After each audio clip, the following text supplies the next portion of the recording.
My name is Patricia Teller. I'm 32 years old, and 3 weeks ago, I became a widow. The day my husband passed, I called my parents sobbing, barely able to get the words out. And my mother said, "Honey, we're in the middle of Madison's birthday brunch. Can this wait?" It couldn't. My husband was gone. But apparently, my sister's mimosas mattered more. Days later, they showed up at my door, not to grieve, but to demand 50% of everything Michael left behind. They said I couldn't be trusted with that much money. They said Madison needed it more. They said family helps family.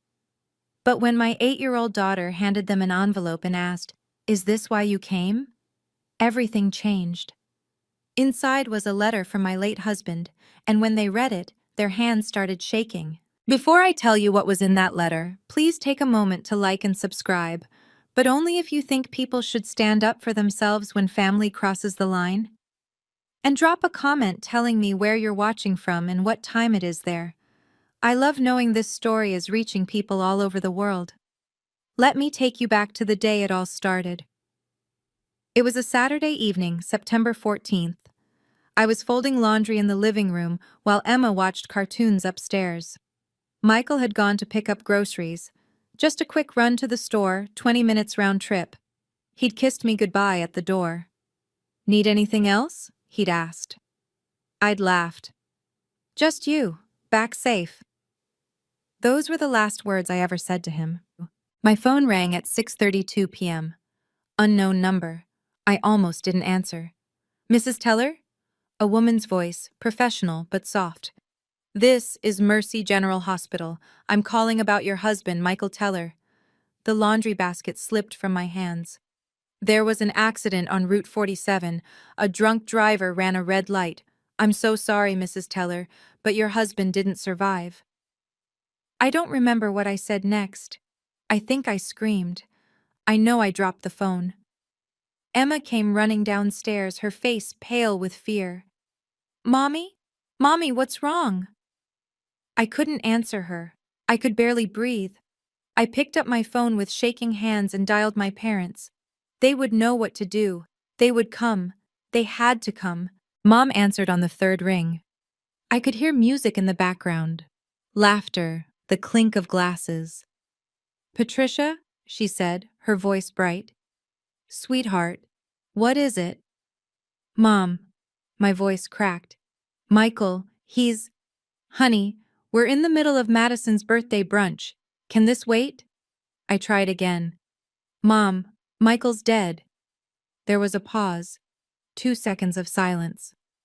"Oh, honey, that's terrible," she said, her tone shifting only slightly.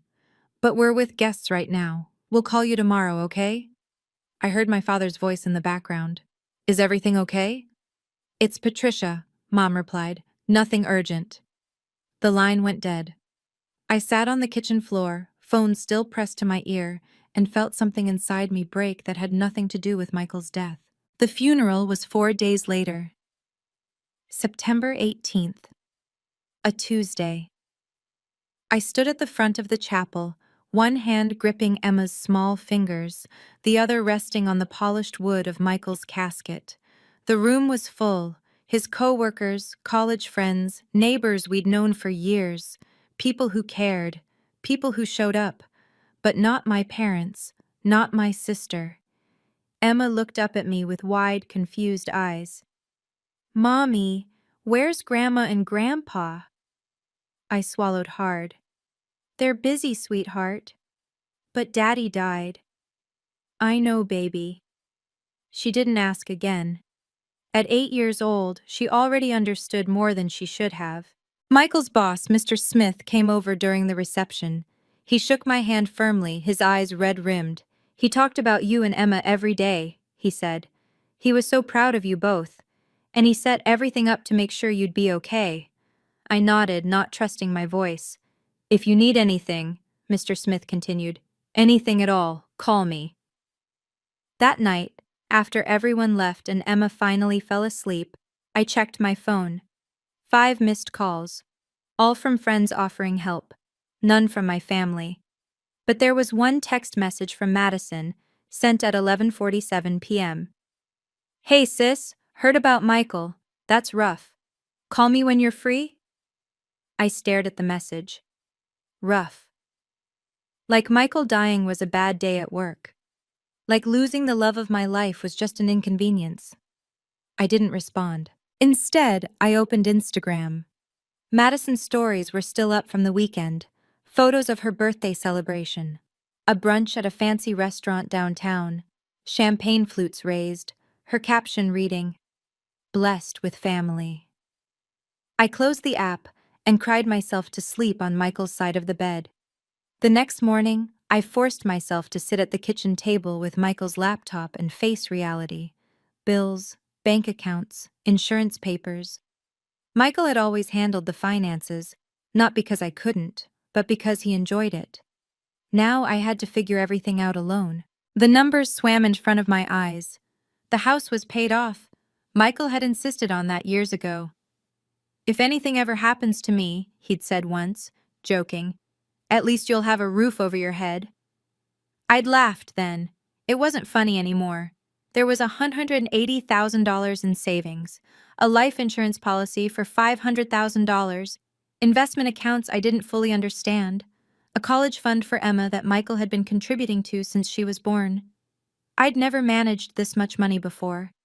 For 7 years, I'd been a stay-at-home mom. It was a choice we'd made together. Michael's job paid well, and Emma needed me. But now, looking at these numbers, I felt overwhelmed. My phone buzzed, a text from Madison. "Seriously, call me." I set the phone down. Another notification. An email from someone named Harrison, a law firm in downtown. The subject line read, "Estate of Michael David Teller." I opened it with trembling hands. "Dear Mrs. Teller, I am the executor of your husband's will. Michael retained our services 6 months ago to ensure his estate was properly managed. Please schedule an appointment at your earliest convenience to discuss the terms of his estate. Sincerely, Gerald Harrison Escrow." 6 months ago. Michael had planned this 6 months ago and never mentioned it. I stared at the email for a long time. What else had he prepared? What else had he known? 3 days after the funeral, the doorbell rang at 10 in the morning. I wasn't expecting anyone. Emma was upstairs in her room, drawing pictures of her father. Her therapist said it would help her process. I wiped my hands on my jeans and opened the door. My parents stood on the porch. Madison was behind them, holding a coffee cup from Starbucks. "Patricia." Mom stepped forward and pulled me into a brief hug. Her perfume was overwhelming. "We're so sorry we couldn't make it to the funeral, dear. Madison's event was already planned, you understand." I stood frozen. "The funeral was 4 days ago." "I know, sweetheart. But we're here now." She walked past me into the house like she owned it. Dad followed, giving my shoulder an awkward pat. Madison trailed behind, her eyes scanning the living room. "Nice place," she murmured. Michael really did well for himself. I closed the door and turned to face them. My heart was pounding. "What are you doing here?" "We came to see you," Mom said, settling onto the couch. "To check on you and Emma." Dad sat in Michael's chair. I wanted to tell him to move, but the words stuck in my throat. "Where's Emma?" Madison asked. "Upstairs, drawing." "Poor thing," Mom said. "This must be so hard for her." I waited. Something felt wrong. They weren't here to comfort me. The air was too thick with tension, too deliberate. Dad cleared his throat. "Patricia, we need to talk about Michael's estate." There it was. Mom leaned forward. "You're still young, honey. Managing that much money is complicated. We think it's best if we help." Madison added, "Yeah, sis, you've never worked in finance. We just want to make sure Emma's future is secure." I felt my hands curl into fists. Dad reached into his briefcase and pulled out a folder. He set it on the coffee table between us. "We consulted a lawyer," he said. "As your parents, we have the right to contest the will if we believe you're not capable of managing it properly." My mouth went dry. Mom's voice was gentle, Reasonable. We're not being greedy, Patricia. But 50% should go to family, to help Madison start her business and secure our retirement. I looked at Madison. She wouldn't meet my eyes. I've been working on this startup for 2 years, she said quietly. This is my chance. You want half? My voice sounded hollow. Half of what Michael left for Emma and me. Dad sighed. Don't be dramatic. You'll still have plenty. And we're family. We take care of each other. I thought of the phone call. Can this wait? I thought of the funeral they'd missed. The birthday brunch with champagne and hashtags about being blessed. This is what family meant to them. This. I stood up. I need time to think. Mom's expression tightened just slightly. Of course, dear. But don't take too long. Madison's investors are waiting. Dad tucked the folder back into his briefcase. We'll give you a week, but Patricia, be reasonable about this. We're only trying to help. They stood to leave. Madison paused at the door. I really am sorry about Michael, she said. The words sounded rehearsed. I didn't respond. After they left, I locked the door and leaned against it. Upstairs, Emma's footsteps creaked across the floor. I heard her little voice talking to herself, probably narrating her drawing. I thought of Michael, of the email from the lawyer, of what he'd said once, years ago, after a tense Thanksgiving with my family. If anything ever happens to me, don't let anyone take what's yours and Emma's. I've made sure of it. I pulled out my phone and called Mr. Harrison. The phone calls started the next day. Mom called at 9 a.m., then again at noon, then at 3 p.m., 5 p.m., and 7 p.m. I let every call go to voicemail. Madison sent texts. Hey, have you thought about what we discussed? Then, we're just trying to look out for you. Then, don't shut us out, Patricia. Dad left a voicemail on the second day. His voice was stern. Patricia, this is getting ridiculous. We're trying to help you. Call us back. I didn't. I was scheduled to meet Mr. Harrison on Friday. 3 more days. I could hold out 3 more days. Emma noticed. Mommy, why is Grandma calling so much? I knelt down to her level. They just want to check on us, baby. She tilted her head, studying my face. You look sad when the phone rings. Kids see everything. On Thursday afternoon, Madison posted on Facebook. The post was vague but pointed. Sometimes family disappoints you when you need them most. Within an hour, 3 friends had texted me. Is everything okay? Saw Madison's post? What happened? Are you in a fight with your family?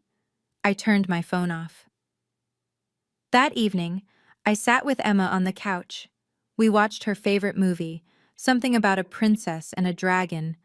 She curled against my side, her small hand holding mine. Mommy, she whispered during a quiet scene. Yeah, baby? Is Daddy watching us? My throat tightened. I think so. Good. She squeezed my hand. Then he knows we're okay.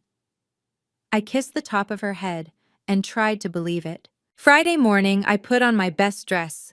The navy one Michael always said made me look confident. I needed that confidence now. Mr. Harrison's office was downtown, in an old brick building with tall windows. The law office smelled like old books and furniture polish. A receptionist led me down a hallway lined with legal texts and framed degrees. Mr. Harrison's name was on a brass plate beside a heavy wooden door. He stood when I entered, a man in his mid-50s with gray hair and kind eyes. Mrs. Teller. He shook my hand firmly. I'm so sorry for your loss. Michael was a good man. Thank you. I sat in the leather chair across from his desk. He opened a thick file folder. Your husband came to see me 6 months ago. He was very specific about what he wanted. He never told me. Mr. Harrison smiled gently. He didn't want to worry you, but he wanted to make sure you and Emma would be protected, no matter what. Protected from what? He pulled out a document and slid it across the desk. From people who might try to take advantage of your grief. I stared at the papers. Last will and testament of Michael David Teller. Everything goes to you and Emma, Mr. Harrison explained. The house, all financial accounts, life insurance, investments. It's an airtight will. Your parents have no legal claim unless they can prove undue influence or mental incapacity, which they can't. Relief flooded through me. So they can't take anything? They can try to contest it, he said carefully. But it will cost them legal fees and they'll fail. Michael made sure of that. He paused, then reached into the folder again. There's one more thing. Michael left you a letter. He asked me to give it to you when this moment came. He handed me an envelope.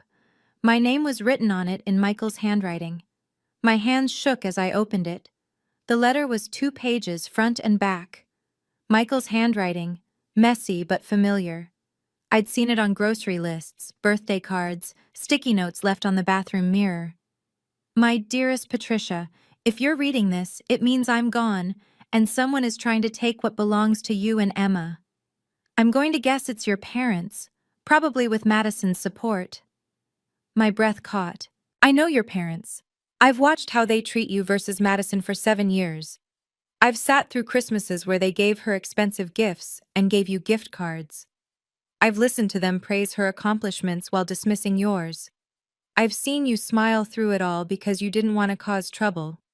They'll come after the inheritance, not because they need it, but because they think you're weak and won't fight back. Tears blurred the words. Patricia, you are the strongest person I know. You just never had a reason to show it.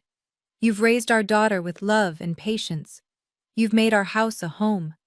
You've supported my career and never once complained about the long hours or the stress. You are not weak. You are not incapable. And you deserve every penny I worked for, because you worked just as hard making our family a family. I've set up everything so that you and Emma will be safe.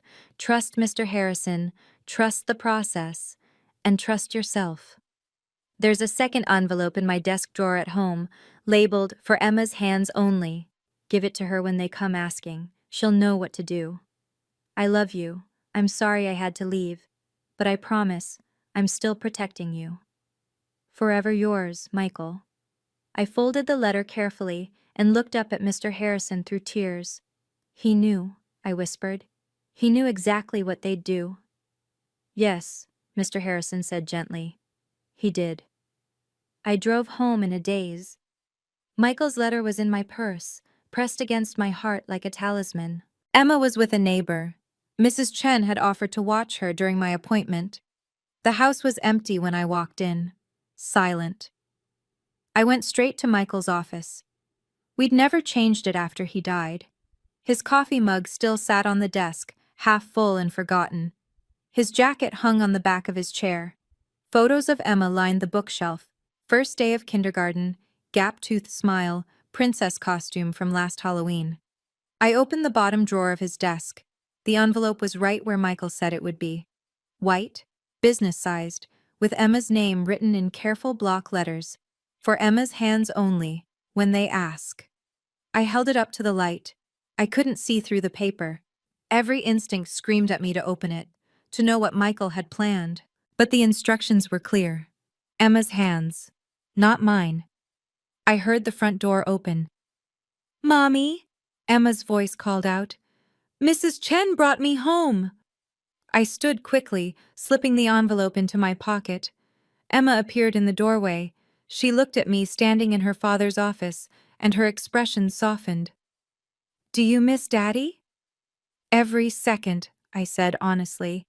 She walked over and hugged my waist. Me too. I held her tight. Emma, I need to ask you something. She looked up. Okay.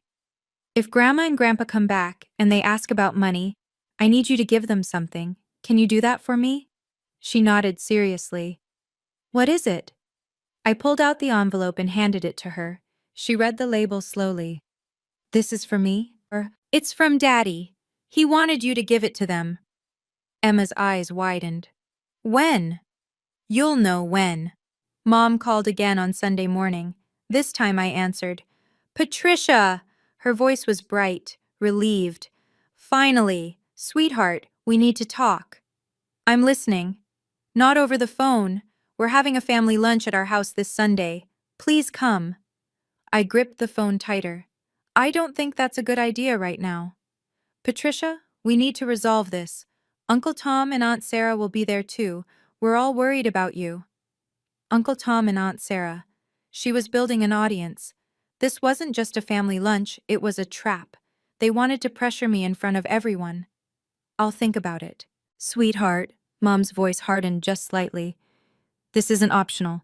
Family needs to be together, especially after a loss like this. 1 o'clock. Don't be late. She hung up before I could respond. I stood in the kitchen staring at my phone. I could refuse to go. I could ignore them all. But something Michael wrote kept echoing in my mind. You are the strongest person I know. You just never had a reason to show it. Maybe it was time to show it. I called out to Emma. She came downstairs, still in her pajamas. What's up, Mommy? We're going to Grandma and Grandpa's house for lunch next Sunday. Her face lit up, then fell. Will they be nice to us? The question broke my heart. 8 years old and already learning that family could hurt you. I don't know, baby, but we'll be okay, I promise. That evening, I helped Emma pick out a dress for Sunday. She chose her favorite, the blue one with white flowers that Michael had bought her for her birthday. Should I bring the envelope Daddy left? She asked. I looked at her, surprised by how perceptive she was. Not yet, baby, but bring your little purse. We'll keep it safe there. Sunday arrived too quickly. I pulled into my parents' driveway at 12:55 p.m. 8 cars were already parked along the street. My stomach twisted. Emma held my hand as we walked to the door. She'd tucked the envelope carefully into her small purse. I could see the corner peeking out. Madison opened the door. Patricia? Emma. She smiled, but it didn't reach her eyes. Come in. The dining room was full. Uncle Tom and Aunt Sarah sat at the far end. Cousin David was there with his wife. Cousin Jessica waved at Emma. My parents stood near the kitchen, talking in low voices. Everyone stopped when we entered. Patricia! Mom hurried over, pulling me into a hug that felt performative. I'm so glad you came. Dad gestured to 2 empty chairs. Sit down. Let's eat first, then we'll talk. The meal was silent in all the wrong ways. People made polite conversation, weather, sports, Jessica's new job, but kept glancing at me like I was a problem to be solved. Emma ate her pasta quietly, her purse tucked beside her chair. After dessert, Uncle Tom cleared his throat. Patricia, we heard about the inheritance. That's quite a sum. The room fell silent. Aunt Sarah added carefully, We're all family here. We should support each other. I set down my fork. What are you saying? Dad leaned forward. We're saying that $500,000 is a lot of money for someone who's never managed finances before. And we're worried, Mom said, about you making decisions while you're grieving. Madison spoke up. We just think it would be better if the family helped manage it, for Emma's sake. I looked around the table. Every pair of eyes was on me, waiting, judging. This was their plan. Outnumber me, make me feel small. Emma's hand found mine under the table. Dad stood up, his voice taking on that authoritative tone he used when he wanted to end a discussion. Patricia, we've all discussed this. We think you're making a mistake by keeping everything. Discussed? I repeated. You discussed my husband's estate? Without me? We're trying to protect you, Mom said. Madison leaned forward. You've never handled money before. What if you lose it all? What about Emma's future? Emma's future is secure, I said quietly. Michael made sure of it. Did he? Dad challenged. Or did he assume you'd have family support? Uncle Tom shifted uncomfortably. Robert, maybe. She needs to hear this. Dad cut him off. Patricia, your mother and I raised you. We sacrificed for you. Don't we deserve something for all those years? The room felt too small, too hot. Cousin David added, My parents helped raise you too. They were always there for family events. I felt my face flush. And where were you all at Michael's funeral? Silence. Where were you? I continued, my voice shaking, when I called to say my husband was dead? Mom's face went pale. Patricia, we explained. You were at a birthday party, I said, drinking champagne while I planned my husband's funeral alone. Madison stood up. That's not fair. We came as soon as we could. 3 days later, asking for money. We're asking you to be reasonable. Dad's voice rose.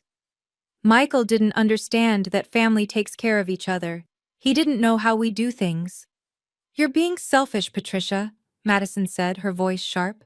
The room went silent. Everyone stared at me, waiting for me to fold, to apologize, to give in. Emma squeezed my hand tighter. Then she let go and stood up. Hey everyone. If you've ever been in a situation where your whole family stood against you, hit that like button, so I know you understand what I felt in that moment. And if you want to see how an 8-year-old changed everything with one simple question, make sure you're subscribed, because what happens next is something nobody at that table expected. Now watch what my daughter did. Emma walked around the table toward my parents. Her little Mary Jane shoes clicked on the hardwood floor.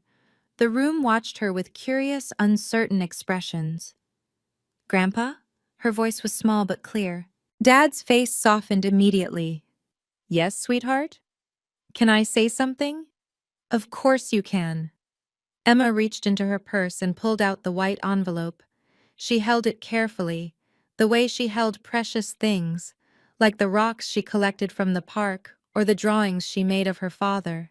She walked up to Dad and held out the envelope. Daddy told me to give you this when you came to ask. Mom frowned. Ask for what, honey? Emma looked up with those wide, innocent 8-year-old eyes. For money. That's why you came, right? The room went completely still. Dad took the envelope slowly. His hand trembled slightly. Emma, sweetheart, we're not here for money. We're here because we love you and your mommy. Emma tilted her head. Then why did Grandma say you needed 50%? I watched my mother's face drain of color. Mom started. And why didn't you come when Daddy died? Emma continued. Mommy cried all night. I heard her. Aunt Sarah's fork clattered against her plate. Dad stared at the envelope in his hands. The handwriting on it, Michael's handwriting, stared back. For Emma's hands only, when they ask. Madison leaned over. What is it? Uncle Tom watched from the other end of the table, his expression unreadable. Dad's fingers fumbled with the seal. He pulled out 2 folded pieces of paper, a letter and what looked like legal documents. He started reading. His face went from pale to flushed in seconds. Mom grabbed his arm. What does it say? Dad's hands started shaking. Madison snatched the letter from Dad's hands. What does it say? She scanned the first few lines and her face went white. You can't be serious. Read it out loud, Aunt Sarah said quietly. Madison's hands shook. She cleared her throat. To Robert and Linda Teller, if you are reading this, it means you have asked my wife and daughter for money after my death. The room erupted in whispers. Keep reading, I said calmly. Madison continued, her voice cracking. I knew this would happen. I've known for years how you treat Patricia compared to Madison. I've watched you dismiss her accomplishments and prioritize your younger daughter at every turn. Mom stood up. This is ridiculous. Michael had no right. Keep reading, Madison, I repeated. She looked at me, then back at the letter. I have left 100% of my estate to Patricia and Emma Teller. This is my legal right and my choice. They are my family. They are my priority. Uncle Tom leaned forward, listening intently. If you attempt to contest this will... Madison paused, swallowing hard. If you attempt to contest this will, my attorney Gerald Harrison has been instructed to release documentation of your refusal to attend my funeral. Cousin David's eyes widened. You didn't go to the funeral? Madison kept reading, her voice barely above a whisper. Specifically, the phone call on September 14th at 6:47 p.m., where Patricia informed Linda of my death, and Linda chose to stay at Madison's birthday party. This phone call was recorded as part of my emergency contact protocol. It is time-stamped and verified. The room exploded. You didn't go to his funeral? Aunt Sarah asked, her voice rising. You knew he died and you stayed at a party? Jessica stared at my mother. Mom tried to speak. It wasn't, we were going to, but no one was listening anymore. Madison's voice shook as she continued reading. The call was recorded through my employer's emergency contact system. The timestamp is verified. The content is indisputable. Dad grabbed the second paper, a photocopy of the will. His eyes scanned it frantically.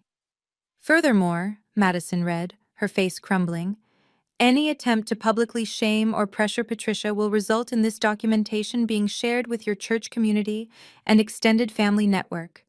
I do not make this threat lightly. I make it to protect my wife from people who have spent her entire life making her feel less than.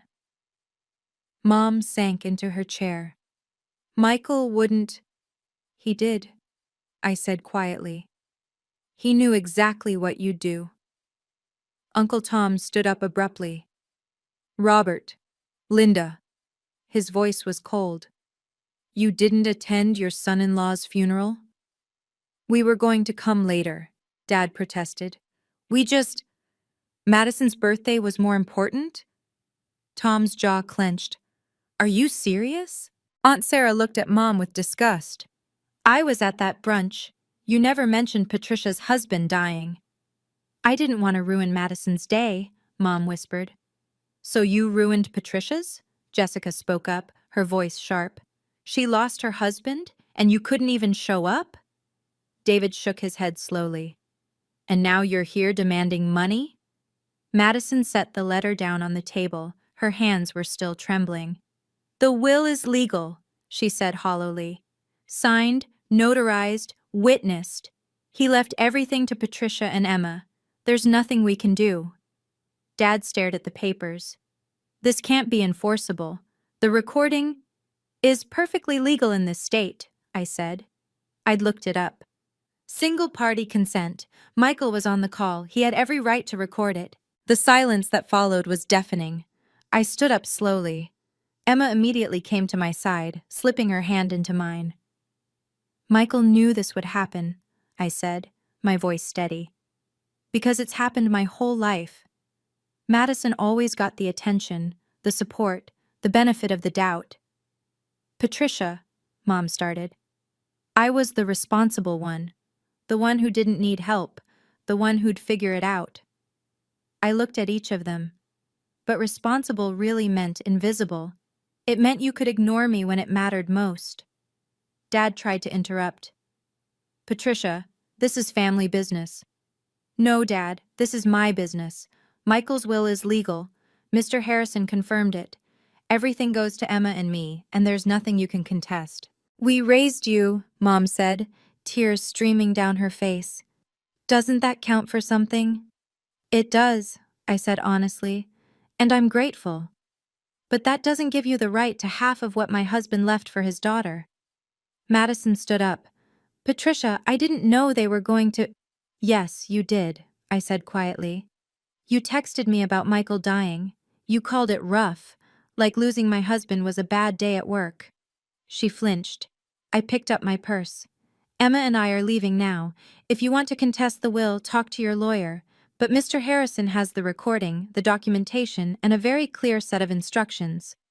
Uncle Tom cleared his throat. Patricia, I think you're doing the right thing. Aunt Sarah nodded. If I'd known, I would have been at that funeral. Jessica stood. Me too. I'm sorry, Patricia. I looked at my parents one last time. You made your choice on September 14th. Now I'm making mine. Emma and I walked to the door. Behind us, voices erupted into argument. How could you not tell us? That was Tom. Robert, this is shameful. Sarah's voice sharp with anger. Mom, Dad, you need to fix this. David's voice. I didn't stop. I didn't turn around. I just kept walking. Dad's voice rose above the others. You're going to regret this, Patricia. I paused at the doorway, turned back just enough so he could see my face. The only thing I regret is not setting boundaries sooner. Emma tugged my hand. Let's go, Mommy. We walked to the car in silence. Behind us, I could hear the front door slam. More shouting from inside the house. Emma climbed into her booster seat. I buckled her in, my hands surprisingly steady. Mommy? She said as I started the engine. Are you okay? I looked at her in the rearview mirror, my beautiful, perceptive daughter. Michael's eyes looking back at me. I'm more than okay, baby. I'm free. The drive home took 15 minutes. Emma hummed quietly in the back seat, already moving past what had happened. Kids were resilient like that. My phone buzzed as we pulled into the driveway. Texts were flooding in. Jessica. I'm so sorry. I had no idea they did that. Tom. Your parents owe you an apology. That was inexcusable. Sarah. If you need anything, call us. And one from Madison. Can we talk, please? I silenced my phone. Inside, Emma went straight to the kitchen and poured herself a glass of milk. What's for dinner? How about pizza? I suggested. Her face lit up. With extra cheese? With extra cheese. While Emma watched cartoons, I sat at the kitchen table and finally let myself breathe. Really breathe. For the first time in 3 weeks, I felt like I could. Michael had protected us. Even in death, he'd protected us. If you've ever had to cut ties with family to protect yourself or your children, leave a heart in the comments. I want you to know you're not alone in that decision. And if you want to see what happened in the weeks after I walked out of that house, hit subscribe, because the story doesn't end here. Some of my family reached out to apologize. Others never spoke to me again. Here's what happened next. The first thing I did Monday morning was block my parents' numbers, then Madison's. It felt like cutting off a limb. Painful but necessary. I kept Tom and Sarah's numbers. They'd proven themselves. Jessica, too. By Tuesday, I had an email from Tom. Patricia, Sarah and I support your decision completely. If you need anything, childcare, a meal, someone to talk to, we're here. I replied with 2 words. Thank you. Wednesday, I updated my Facebook settings, made my profile private, limited who could see my posts. I wasn't hiding, I was protecting my peace. Thursday, I posted something simple, visible only to close friends. Sometimes protecting your peace means disappointing people who never protected yours. 47 likes. Dozens of supportive comments. You're so strong, Patricia. Good for you for setting boundaries. Your daughter is lucky to have you. Madison tried to reach me through Instagram. Her message sat in my request folder. Can we talk? I didn't know Mom and Dad were going to do that. I never wanted this. I left it unread. Friday evening, Emma asked the question I'd been dreading. We were sitting on the couch, sharing popcorn and watching a movie. Mommy, will we ever see Grandma and Grandpa again? I muted the TV. I don't know, baby. Maybe someday, if they learn to respect our boundaries. What's boundaries? It means treating people with kindness and respect, even when you don't get what you want. She thought about this. Grandma and Grandpa weren't kind. No, they weren't. Did Daddy know they wouldn't be? I pulled her close. Yes, that's why he protected us. She was quiet for a moment. Then, Daddy was smart. My eyes filled with tears. He really was. We finished the movie. Emma fell asleep on my lap. I carried her up to bed and tucked her in, kissing her forehead. Downstairs, my phone buzzed. Another text from Madison. I deleted it without reading. 2 weeks after the family lunch, a certified letter arrived. I stared at it on the kitchen table. The return address was a law firm I didn't recognize. Inside was a formal notice. My parents were officially contesting Michael's will. Their grounds: emotional distress and undue influence during estate planning. My hands shook as I read it. Emma was at school. The house was quiet. I picked up my phone and called Mr. Harrison. He answered on the second ring. Mrs. Teller, I've been expecting your call. They're really doing this. Yes, I received the same notice this morning.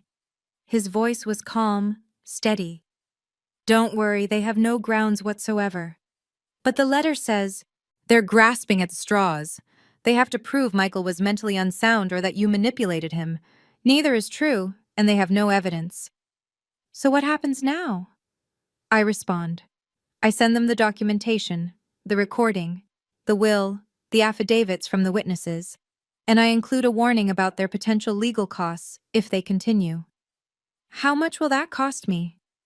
Nothing. Michael's estate covers all legal fees for will defense. He planned for this too. I sat down heavily. He really did think of everything. He loved you very much, Mrs. Teller. After we hung up, I made tea and sat by the kitchen window. Outside, leaves were starting to turn orange and gold. Fall was coming, Michael's favorite season. Mr. Harrison worked quickly. By the end of the week, I had a copy of his response letter. It was professional, thorough, and devastating. The recording was attached, time-stamped, verified, along with a list of Michael's medical records showing perfect mental health, and statements from his employer, his doctor, and 3 friends confirming he was of sound mind when he created the will. 1 week later, I received another letter. My parents' lawyer was withdrawing from the case. The news spread through the family like wildfire. Jessica called me. "Patricia, did you hear? Dad and Mom's lawyer dropped them." I heard. Everyone knows now. About the funeral, the phone call, everything. She paused. Aunt Linda tried to explain it at church last Sunday. It didn't go well. "I didn't ask for that," I said quietly. "You didn't have to. The truth has a way of getting out." That afternoon, Mom left a voicemail. Her voice was small, shaky. "Patricia, I hope one day you can forgive us. We made mistakes. We see that now." I saved the voicemail, but didn't respond. More information trickled in over the following weeks. Tom told me that several extended family members had stopped inviting my parents to events. "The Thanksgiving invitation list is going around," he said. "Your parents aren't on it." "Tom, I never wanted—" "We know, but actions have consequences. They chose a birthday party over your tragedy. People don't forget that." Sarah added that several of Mom's friends from church had distanced themselves. Someone asked Linda point blank if it was true she skipped her son-in-law's funeral. Linda couldn't answer. Madison apparently told people she was taking a break and moved to her apartment across town. Her Instagram went quiet. No more birthday posts. No more hashtags about being blessed. I didn't feel victorious. I felt sad. These were my parents, my sister, family. But Emma deserved better. And so did I. Mr. Harrison sent me a final letter. "The case is officially closed. No further action will be taken. Your inheritance is secure." I framed Michael's letter and hung it in my office. A reminder that I was loved, that I was protected, that I was stronger than I'd ever known. I met with a financial advisor in November. Her name was Rachel, and she specialized in helping young widows manage their finances. "You're doing better than most people in your situation," she said, reviewing my accounts. "Michael set everything up well. He was thorough. He was smart." She pulled out a planning document. "Let's talk about Emma's future." We set up a proper college fund, investment accounts, a trust that Emma couldn't access until she was 25. Everything protected, everything planned. "What about you?" Rachel asked. "What do you want?" I hadn't thought about myself in months.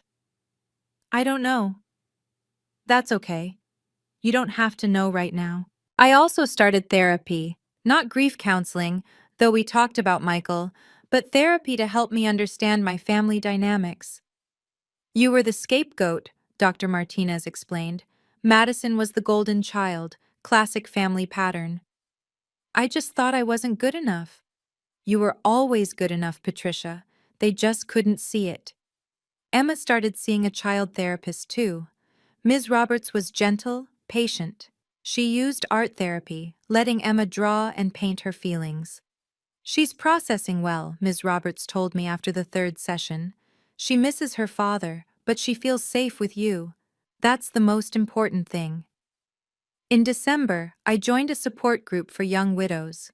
12 women, all under 40, all navigating life after loss. A woman named Rachel, different Rachel, shared her story. I had to cut off my in-laws.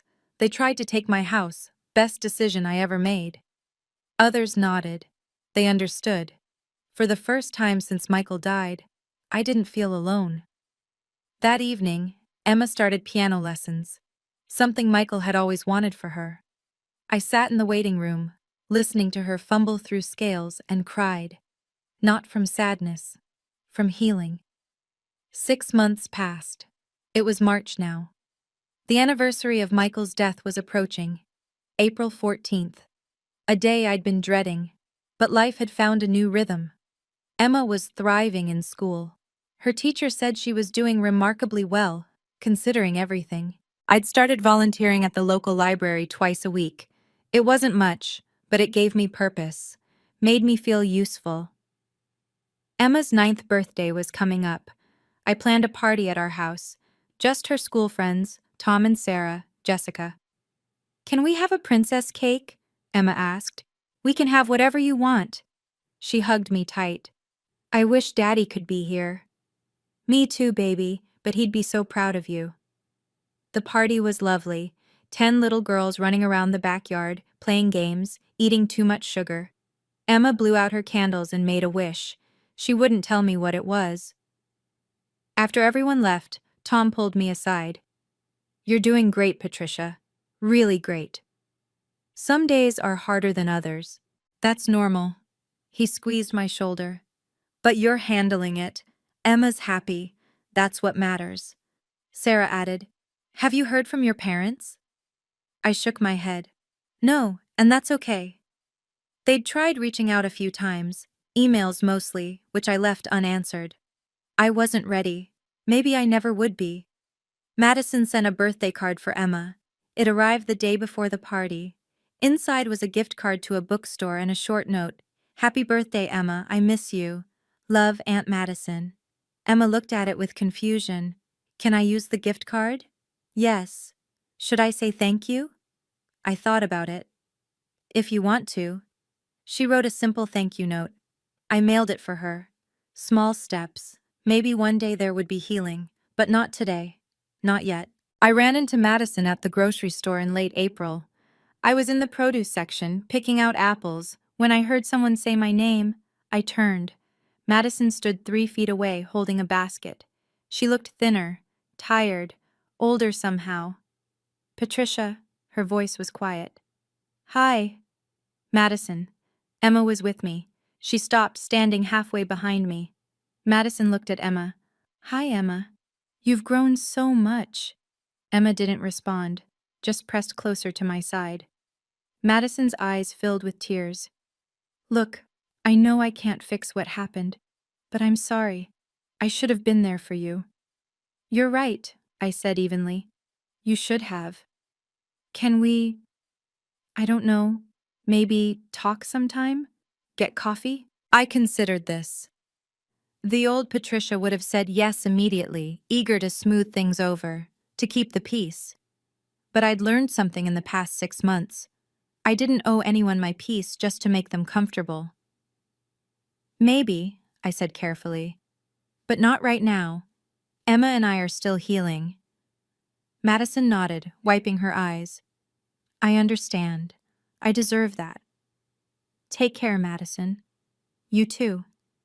We walked in opposite directions. Emma looked up at me. "Are you sad?" "A little, but that's okay." "Do you think Aunt Madison is sad?" "Probably." "Good," Emma said, then paused. "Is that mean?" I squeezed her hand. "It's honest. And sometimes people need to feel sad about the choices they made." We finished shopping and went home. That night, I wrote in my journal, something Dr. Martinez had encouraged me to do. Today I saw Madison. It hurt less than I expected. Maybe that's progress. Maybe that's healing. Or maybe I just don't have any more anger left to give. I choose peace over winning. I choose Emma over proving a point. I closed the journal and felt lighter. That evening, Emma and I sat on the porch. Spring was in full bloom now, flowers in the garden that Michael had planted years ago. Emma held a cup of hot chocolate, even though it was getting warm outside. "Mommy, do you think Aunt Madison really meant it?" "I think she meant it in that moment," I said carefully. "But words are easy, actions take time. Will we ever be a family again?" I pulled her close. "We're a family, Emma. You and me. And the people who show up for us." "Like Uncle Tom and Aunt Sarah?" "Exactly. Family isn't just blood, it's who's there when it matters." Emma thought about this, sipping her chocolate. "Daddy was always there. He still is, baby, in different ways." She looked up at the sky. "Do you think he's watching us?" "I hope so." We sat in comfortable silence. A year ago, I would have been terrified of this silence, terrified of being alone with my thoughts. But now, the quiet felt peaceful. Later, after Emma went to bed, I sat at Michael's desk. I'd slowly been making it my own, clearing out old papers, adding my own things. But I'd kept his photos, his coffee mug, his favorite pen. I opened my journal again and wrote, "I used to think setting boundaries meant I was being cruel. Now I know it means I'm being kind, to myself and to Emma. Michael taught me that, not with words, but with his actions. He showed me what it means to protect the people you love, even when it's difficult." I paused, then added, "I'm not perfect at this. I still feel guilty sometimes, but I'm learning, and that's enough." One night in early May, I opened Michael's laptop. I'd avoided it for months, but now I felt ready. I created a document and started typing. "Dear Michael, it's been 8 months since you left. Emma misses you every day. So do I. But I want you to know we're okay. Because of you. Your letter, your planning, your love. It saved us. Not just financially, but emotionally. You gave me permission to stand up for myself, to protect our daughter, to believe I was strong enough. My parents tried to contest the will. They failed. The boundaries you helped me set are holding. I'm learning to live without you. But I'll never forget what you gave us: safety, dignity, and a future. Emma is thriving. She's in 3rd grade now, getting straight A's. She plays piano, your dream for her. She talks about you constantly. Daddy would have loved this. Daddy would have been proud." She's right. You would be. I joined a support group. I started therapy. I'm rebuilding myself piece by piece. Some days are hard. I still cry when I hear our song on the radio.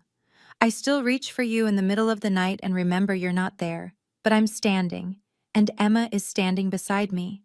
Your parents called last week. They want to meet Emma. I said no. Maybe one day, but not yet. I'm protecting her the way you protected us. Thank you, Michael, for seeing me, for loving me, for making sure we'd be okay. I miss you. Every second of every day. But I'm okay. We're okay. Forever yours, Patricia. I saved the file. Letter to Michael, month 8. There were 7 other letters in the folder, one for each month since he'd died. I closed the laptop and went to bed feeling peaceful. September 14th arrived, 1 year since Michael died.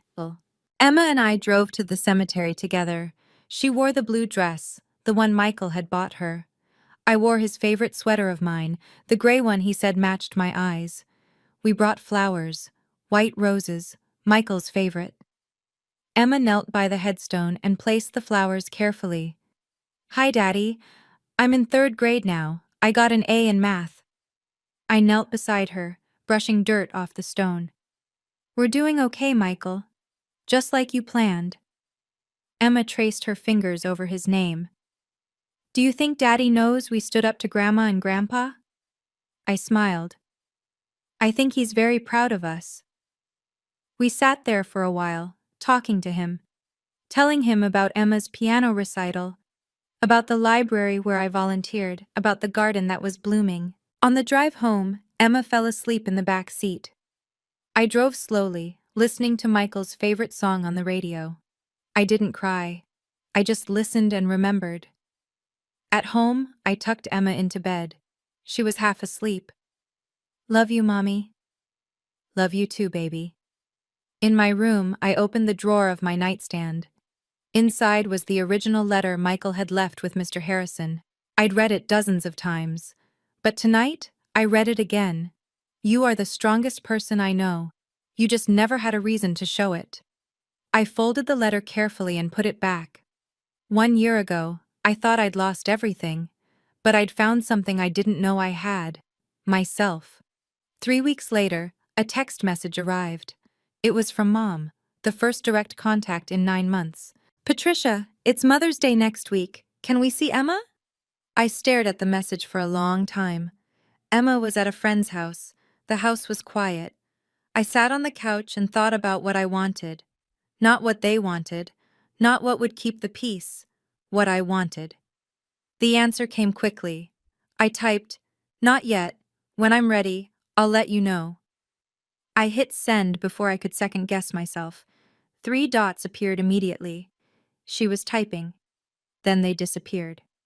No response came. That Sunday was Mother's Day. Emma made me breakfast, slightly burnt toast and scrambled eggs. It was perfect. Happy Mother's Day, Mommy. Thank you, baby. She handed me a card she'd made at school. The front had a drawing of the two of us, holding hands. Inside, "You are the best, Mommy.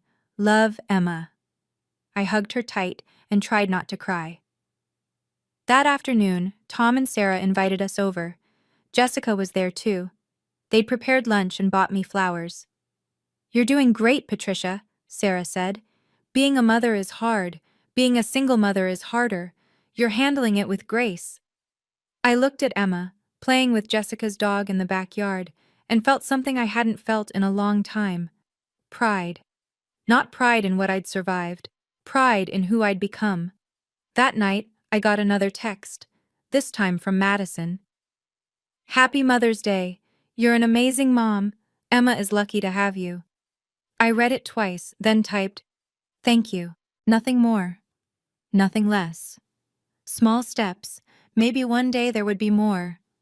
But today, this was enough." In June, something shifted in therapy. Dr. Martinez asked me a question I'd never considered. "What do you want your relationship with your family to look like in 5 years?" I opened my mouth to answer, then stopped. "I don't know," I admitted. "That's okay. You don't have to know right now." She leaned forward. "But think about it. Do you want reconciliation?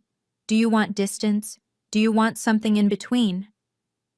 Over the next week, I thought about it constantly. I imagined Emma at 13, at 18, at 21. Did I want her to have a relationship with her grandparents? With her aunt? Yes, but only if they'd changed. Only if they'd earned it. I couldn't control whether they changed, but I could control my boundaries. At my next session, I told Dr. Martinez, "I want the option of reconciliation, but I don't want to force it or rush it. I want them to prove they've changed before they're part of Emma's life again." "That's fair," she said. "That's healthy." "Is it?" I asked. "Sometimes I feel like I'm being cruel." Protecting yourself isn't cruel, Patricia. It's necessary. That night, I wrote a letter. Not to Michael this time, to myself. "Dear Patricia, you are not responsible for your parents' choices. You are not responsible for their hurt feelings. You are not responsible for keeping everyone happy. You are only responsible for protecting yourself and Emma. It's okay to say no. It's okay to wait. It's okay to take your time. You are enough. You have always been enough. Love yourself." I folded the letter and put it in my journal. Some days I needed the reminder, but more and more I was starting to believe it. Today is October 6th, 13 months since Michael died. I'm sitting on the porch, watching Emma play in the yard. She's running through the sprinkler, laughing. The sound fills me with joy. My phone buzzes. Another text from Mom. "Patricia, please. We miss Emma." I look at the message for a moment. Then type, "I'm not ready. Please respect that." This time, she responds, "We understand. We'll wait." It's not an apology, but it's a start. Emma runs over, dripping wet. "Mommy, can we make cookies?" "Of course, baby, let's go." She grabs my hand and pulls me toward the house. I look back at the yard, at the garden Michael planted, at the swing set he built, at the life we made together. He's not here, but his love still is. Inside, we mix cookie dough. Emma gets flour everywhere. I don't care. These are the moments that matter. While the cookies bake, I think about the journey I've been on. From widow to warrior, from doormat to someone who knows her worth. It wasn't easy. There were days I wanted to give up, days I wanted to give in, days I wanted to just say yes to make everything stop hurting. But I didn't. For Emma, for Michael, for myself. Emma pulls cookies from the oven. "Perfect. Just like you," I say. That night, after Emma goes to bed, I stand in the doorway of Michael's office. My office now. I've made it my own while keeping pieces of him, and I realize I'm not just surviving anymore. I'm living. If you're in a situation where family expects you to give up what's yours, remember this. Protecting yourself isn't selfish. It's necessary. Set your boundaries. Honor your worth. And don't let anyone tell you that love means accepting disrespect. That's my story. If you've ever had to choose between family harmony and your own peace, drop a comment and tell me what you decided. I'd love to hear from you. And if you think someone needs to hear this today, please share this video. Thank you for listening. I'll see you in the next one. Thank you for following Patricia's journey. If this story touched your heart, please like and subscribe to support this channel. And don't forget to check the description below. I have links to more stories about setting boundaries, finding strength, and protecting your peace. Remember, you deserve respect, even from family. See you in the next video.